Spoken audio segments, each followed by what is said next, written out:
Today we're making a grocery sack holder. You'll need a piece of fabric, 18 inches by 18 inches. You'll need another piece of fabric, about 10 inches by 1.5. It doesn't have to be exact. And a couple pieces of elastic for the top and bottom. I'm using about a 5-inch piece, and again, it doesn't have to be exact. First step's going to have me working from the back. I'm going to press the top and the bottom down 1 inch. I'm going to do that at the ironing board, and I'll be right back. Okay, that's been pressed down. Now I'm going to open it up and I'm going to fold it down probably about a 1/2 inch, 1/4 inch down. It doesn't have to be exact. This is going to be for our elastic. So it'll depend on how wide your elastic is, how big you want this piece to be. So I'm going to go back and I'm going to press it down probably about 1/2 inch. And then I'll leave us with this. Be right back. I have that pressed. This is what will be the casing for my elastic. Before we get started on this though, we need to sew up the sides of this. We'll take that to the machine. What I've done is I've matched right side to right side. This is the edge that has not been pressed. Our pressed edges are up here. What we're going to do is we're going to actually open our pressed edges up. We're going to match the edges and we're going to sew straight on down. When we get to the bottom here, we're going to open this pressing up too and sew right through the end. You can either use a straight stitch and then a zigzag stitch or an overlock stitch to secure it. When we have that sewn, then we're going to go back and we're going to press that fold back in again.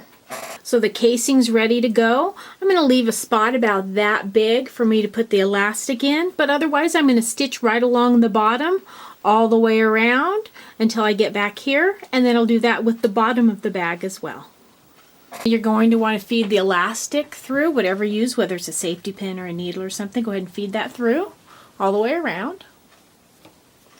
When it comes back around, you can do one of two things to stitch it together. You can either layer it and stitch it, or you can do what I do is just put it together, stitch it, and then clip it close to the stitching without clipping through it.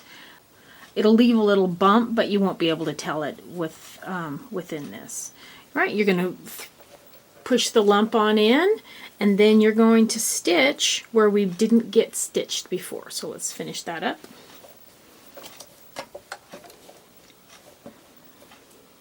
When you're finished, then you want to turn it right side out. Something that looks like this. What we need to do now is put a loop on here for hanging. So let's make the loop next. Taking our piece of fabric that's about 10 inches long by about 1.5 inches wide, we're going to press it in half. We'll take it to the iron, press it in half, pressed it in half. Now when I open it up, I have a nice crease. Now I'm going to press it to the inside, just close to the crease, but not touching it on both sides. I have something that looks like this. Now I'm going to use that same crease I made originally. I'm going to fold this over. And then I'm going to top stitch along this edge from here to here. You take the piece I just stitched, our hanging loop.